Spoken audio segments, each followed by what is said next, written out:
How to prevent accident with ladder safety. Subscribe for more videos. Although no actual statistics are available, accidents involving ladders rate high.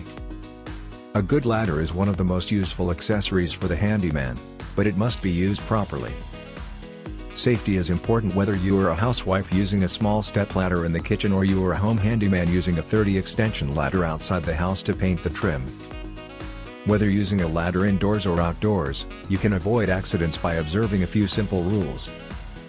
While aluminum or magnesium ladders are easier to handle than wood ones, remember that metal is a conductor of electricity.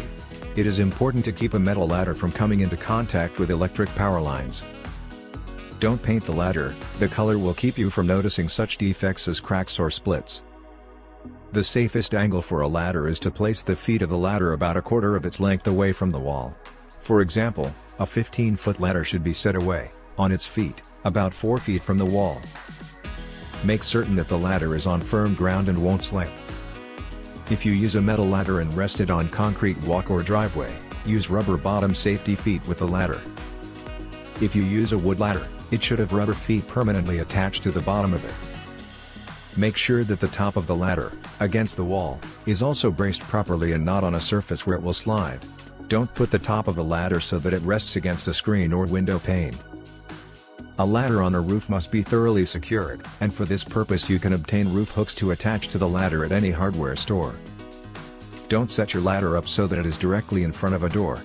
If that position is necessary, lock the door and put a warning sign on it. It is a better idea to have someone stands by to make certain that the door is not inadvertently opened. Never climb an extension ladder or any long ladder on a very windy day.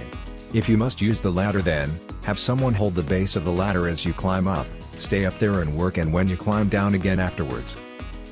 An easy way to carry a ladder is to paint a strip at the center of it, then take hold of the ladder and you'll have an even balance. When climbing a ladder, face the ladder, going up and coming down, and take one step at a time. If you're working high up, don't go any higher than the third rung from the top of the ladder, and always wear skid-proof soled shoes. If you're using a step ladder, do not stand on the top step. The highest you should go is the second step from the top on a tall step ladder, over 3 feet, or next to the top on shorter ladders. A chore which needs both hands, such as hanging storm sash or screens, must be figured out beforehand, so that you don't teeter on the ladder with your hands holding heavy or swaying objects. Have someone pass them up to you, or perhaps you can pull them up with a rope. If you need both hands for a quick job, grab hold of the rung of the ladder with your leg, or perhaps pass your elbow through a convenient rung. Don't try to reach over too far when on a ladder. It's best to get off and to move the ladder the few inches.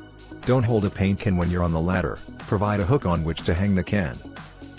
If you own an extension ladder, and want to raise or lower it, brace the base of the ladder, on the ground, against your foot, and holding onto the ladder, lift it away from the house with one hand until it is almost vertical. Holding it with one hand, use the other hand to pull the rope which extends the ladder.